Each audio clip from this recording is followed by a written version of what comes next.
ababibonye bavuga yuko uwo muriro wadutse muri iyo soko ya Kinindo gato imbere y'isaha zine zo mu gitondo. Bavuga yuko wadutse mu gice kidandarizwamwo imatera zose zikaba zahiye.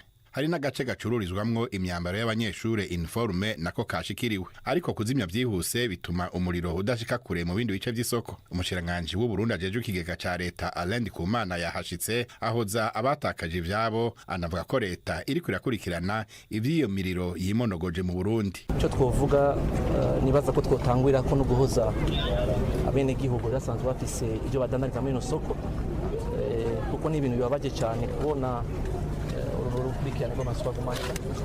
Ibisigaye ico byavuye ko nibaza ko byoza mu matohoza agiye gukorwa, hanyuma twagira dushimire kandi n'abajejwe umutekano bashoboye kuhashika hakiri kare, ko murabona yuko naho umuriro washoboye kwaduka bashoboye gutabara kandi bashoboye gukinga.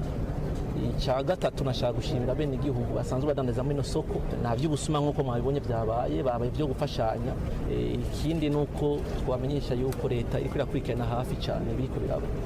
Haracari kare kugira dovuge uruhombo, kuko bisaba yuko tumenya babuze, tumenya ivyabo ko vyahora bingana. Kuwa gatanu hatikiye ibintu byose vyacururizwa mu nyubakwa nini zibiri hagati mu gisagara ca Bujumbura, Galerie Ndayizamba na Le Parisien. Ku muriro w'uno munsi mu isoko ya Kinindo, abacururiza muri urwo ruhande rw'imatera n'abakuru b'isoko bariko barasambishwa mu iperereza mu rwego rw'amatohoza. Ariko no ku yindi miriro myinshi nk'iyo imaze kwaduka kuva umwaka utanguye, harimwo n'uwatikije isoko ya Ngozi mu kwezi guheze, ibyavuye mu matohoza ku vyayiteye n'ubu biracarindiriwe.